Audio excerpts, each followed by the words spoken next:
புதிய தொழிலில் கோலி.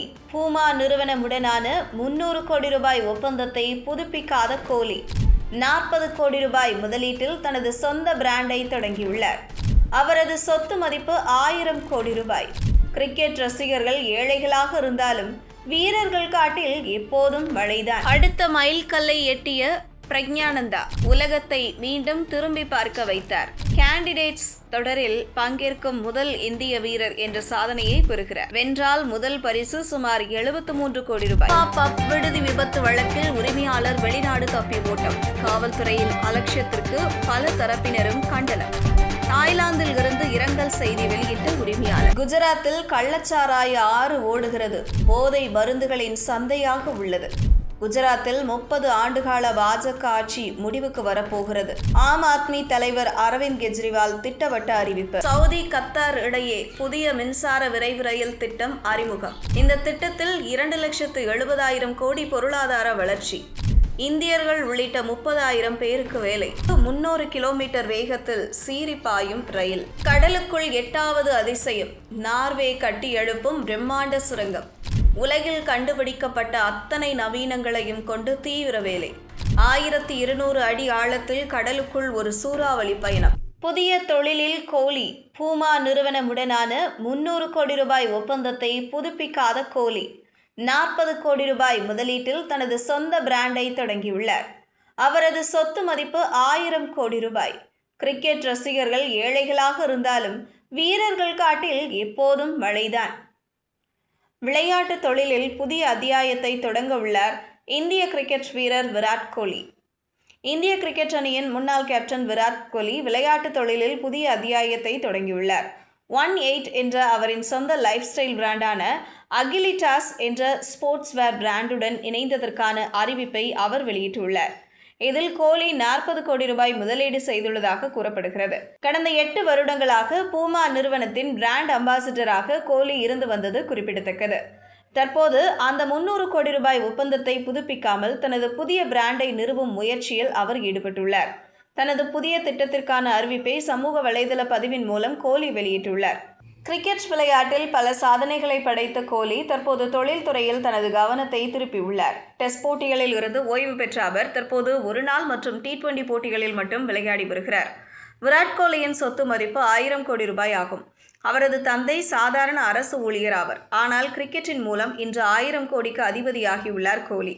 வளரும் நாடான இந்தியாவில் ஏழைகள் ஒரு பக்கம் ஏழைகளாகவே தொடரும் நிலையில் அரசியல்வாதிகளும் நடிகர்களும் கிரிக்கெட் வீரர்களும் கொடிகட்டி பறக்கின்றனர். அடுத்த மைல்கல்லை எட்டிய பிரக்ஞானந்தா உலகத்தை மீண்டும் திரும்பி பார்க்க வைத்தார். கேண்டிடேட்ஸ் தொடரில் பங்கேற்கும் முதல் இந்திய வீரர் என்ற சாதனையை பெறுகிறார். வென்றால் முதல் பரிசு சுமார் 73 கோடி ரூபாய். கேண்டிடேட்ஸ் 2026 செஸ் தொடருக்கு இந்தியாவின் செஸ் மாஸ்டர் பிரக்ஞானந்தா தகுதி பெற்றுள்ளார்.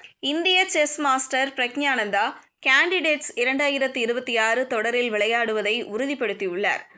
ஃபைட் சர்க்கியூட் 2025 போட்டிகளில் வெற்றி பெற்றதன் மூலம் தனது இடத்தை அவர் உறுதிப்படுத்தியுள்ளார்.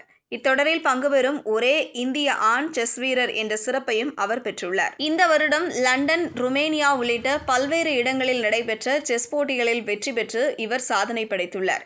கேண்டிடேட்ஸ் தொடரில் மொத்தம் 8 போட்டியாளர்கள் பங்கேற்க உள்ள நிலையில் அதில் 7 பேர் உறுதியாகியுள்ளனர். அடுத்த வருடம் சைப்ரஸ் நாட்டில் மார்ச் மாத இறுதியில் இந்த போட்டிகள் தொடங்க உள்ளன. பெண்கள் பிரிவில் இந்தியாவின் திவ்யா தேஷ்முக், கொனேரோ ஹம்பி மற்றும் வைஷாலி ஆகியோரும் போட்டியிட உள்ளனர். இந்த தொடருக்கான முதல் பரிசு சுமார் 73 கோடி ரூபாய் ஆகும். இரண்டாவது பரிசு 47 கோடி ரூபாய் ஆகும். மூன்றாவது பரிசு 26 கோடி ரூபாய் ஆகும். ஒரு புள்ளி அல்ல, வெறும் அரை புள்ளி பெற்றால் கூட சுமார் 52 லட்சம் ரூபாய் பரிசு வழங்கப்படும்.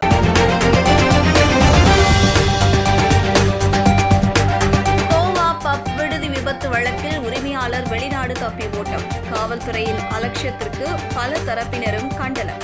தாய்லாந்தில் இருந்து இரங்கல் செய்தி வெளியிட்ட உரிமையாளர். சமீபத்தில் கோவாவில் நைட் கிளப் ஒன்றில் ஏற்பட்ட தீ விபத்தில் 25 பேர் உடல் கருகி பரிதாபமாக உயிரிழந்தனர். இச்சம்பவம் குறித்து விசாரணை மேற்கொண்டு வரும் காவல்துறை அந்த கிளப்பின் பணியாளர்கள் 4 பேரை கைது செய்து விசாரணை மேற்கொண்டு வருகிறது. டெல்லியில் உள்ள கிளப் உரிமையாளர் சௌரவ் மற்றும் கௌரவ் லுத்ரா சகோதரர்களை விசாரணை செய்ய தேடி சென்ற காவல்துறைக்கு அதிர்ச்சி காத்திருந்தது.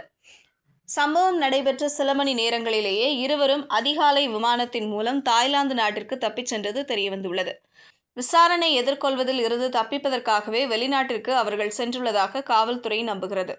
இருவரிடமும் விசாரணை மேற்கொள்ள சிபிஐயின் இன்டர்போல் டிவிஷனின் உதவியை தற்போது காவல்துறை நாடியுள்ளது. இதனிடையே உரிமையாளர்களில் ஒருவரான சௌரப் லுத்ரா இந்த உயிரிழப்புகள் காரணமாக தான் கடும் அதிர்ச்சியடைந்துள்ளதாக தனது இன்ஸ்டாகிராம் பதிவில் குறிப்பிட்டுள்ளார்.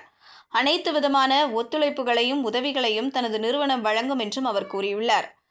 விசாரணையை எதிர்கொள்ளாமலும் பாதிக்கப்பட்டவர்களுக்கு உதவிகளை வழங்காமல் வெளிநாட்டிற்கு தப்பிச் சென்று அங்கிருந்து சமூக வலைதளத்தில் இரங்கல் செய்தியை பதிவிட்டுள்ள இந்த கிளப் உரிமையாளரின் செயல் கடும் கண்டனத்தை பெற்று வருகிறது. இந்தியாவில் மோசடி பேர்வழிகள் பலர் வெளிநாடுகளுக்கு எளிதாக தப்பி ஓடிவிடுவது வாடிக்கையாகி வருகிறது. குஜராத்தில் கள்ளச்சாராய ஆறு ஓடுகிறது. போதை மருந்துகளின் சந்தையாக உள்ளது. குஜராத்தில் 30 ஆண்டுகால பாஜக ஆட்சி முடிவுக்கு வரப்போகிறது. ஆம் ஆத்மி தலைவர் அரவிந்த் கெஜ்ரிவால் திட்டவட்ட அறிவிப்பு. குஜராத்தில் பாஜகவும் காங்கிரசும் மறைமுக கூட்டணி வைத்துள்ளதால் தொடர்ந்து பாஜகவே வெற்றி பெறுவதாகவும் தற்போது மாற்று சக்தியாக ஆம் ஆத்மி உருவெடுத்துள்ளதாக அரவிந்த் கெஜ்ரிவால் கூறியுள்ளார். குஜராத்தில் சமீபத்தில் விவசாயிகள் நடத்திய போராட்டத்தில் காவல்துறை கண்ணீர் புகை வீசி தடியடி நடத்தியது. 88 விவசாயிகளும் கைது செய்யப்பட்டனர். விவசாயிகள் சந்திப்பதற்காக குஜராத் வந்த ஆம் ஆத்மி கட்சியின் தலைவர் அரவிந்த் கெஜ்ரிவால் குஜராத் அரசாங்கத்தின் செயல்பாடுகளை வன்மையாக கண்டித்தார். காவல்துறையை கொண்டு குஜராத் அரசாங்கம் விவசாயிகளை ஒடுக்குவதாகவும் பொய் வழக்குகளை அவர்கள் மீது போடுவதாகவும் அவர் குற்றம் சாட்டினார். மதுபானமும் போதைப் பொருட்களும் தாராளமாக கிடைக்கும் குஜராத்தில் அவற்றை கட்டுப்படுத்தாத காவல்துறை விவசாயிகள் மீது நடவடிக்கை எடுப்பதாக அவர் கூறியுள்ளார். மாநிலத்தில் பாஜகவுக்கு மாற்றாக ஆம் ஆத்மி கட்சி வளர்ந்து வருவதாகவும் எதிர்வரும் தேர்தலில் இந்த மாற்றத்தை நாம் காணலாம் என்றும் அவர் கூறினார். இந்தியாவிலிருந்து நாம் அகற்றப்பட மாட்டோம் என்ற நம்பிக்கையில்தான் ஆங்கிலேயர்களும் இருந்தனர். தற்போது பாஜக அரசாங்கமும் அதே நம்பிக்கையில் இருக்கிறது. ஆனால் விரைவில் அவர்கள் தோல்வியை சந்திப்பார்கள் என்றும் கெஜ்ரிவால் கூறினார். குஜராத்தில் கடந்த 2022ஆம் ஆண்டு நடைபெற்ற தேர்தலில் சுமார் 13% வாக்குகளை பெற்ற ஆம் ஆத்மி கட்சி 5 தொகுதிகளில் வெற்றி பெற்றது. மேலும் மாநில கட்சியாக அங்கீகாரமும் பெற்றது.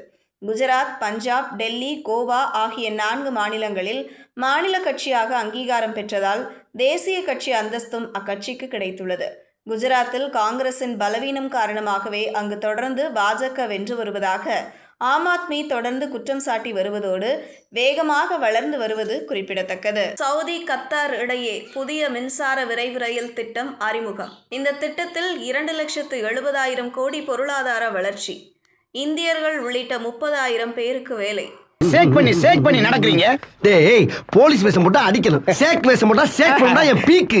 மணிக்கு 300 கிலோமீட்டர் வேகத்தில் சீறி பாயும் ரயில். சவுதி தலைநகர் ரியாத்திலிருந்து கத்தார் தலைநகர் தோஹாவிற்கு இனி 2 மணி நேரங்களில் ரயிலில் பிரயாணம் செய்யலாம். இரு நாட்டு தலைநகரங்களையும் இணைக்கும் வகையில் புதிய ரயில் திட்டத்திற்கான ஒப்பந்தத்தை இரு நாடுகளும் சமீபத்தில் மேற்கொண்டன. ரியாத்தின் மன்னர் சல்மான் சர்வதேச விமான நிலையத்தில் இருந்து தோஹாவின் ஹம்மாத் சர்வதேச விமான நிலையம் வரை இந்த ரயில் சேவை மேற்கொள்ளப்படும். சவுதிக்கு பயணம் மேற்கொள்ள Qatar Amir Sheikh Tamim bin Muhammad Saudi இளவரசர் முகமது பின் சல்மான் உடன் இதற்கான ஒப்பந்தத்தில் கையெழுத்திட்டுள்ளார். 6 வருடங்களில் இத்திட்டம் முடிவடையும் என்றும் இரு நாடுகளில் 30,000 வேலைவாய்ப்புகள் உருவாக்கப்படும் என்றும் தெரிவிக்கப்பட்டுள்ளது.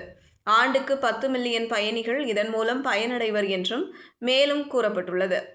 இரு நகரங்கள் இடையிலான விமான போக்குவரத்து 1.5 மணி நேரம் எடுக்கும் நிலையில் ரயில் போக்குவரத்து 2 மணி நேரம் எடுக்கும் என்றும் தெரிவிக்கப்பட்டுள்ளது. 2017இல் சவுதி அரேபியா, ஐக்கிய அரபு அமீரகம், பஹ்ரைன், எகிப்து ஆகிய நாடுகள் கத்தாருடனான அனைத்து உறவுகளையும் துண்டித்தன. முஸ்லிம் சகோதரத்துவ இயக்கம் போன்ற அமைப்புகளுக்கு கத்தார் துணை புரிவதாகவும் ஈரானுடன் நெருக்கம் பாராட்டுவதாகவும் இந்த 4 நாடுகளும் குற்றம் சாட்டின. இந்த குற்றச்சாட்டுகளை கத்தார் மறுத்தது. ஜனவரி 2021இல் மேற்கொள்ளப்பட்ட பேச்சுவார்த்தைகளை தொடர்ந்து சவுதி மற்றும் கத்தார் இடையிலான முழு அளவிலான உறவுகள் தொடங்கின. அதன்பின் இரு நாடுகளும் பல்வேறு திட்டங்களை இணைந்து செயல்படுத்தி வருகின்றன.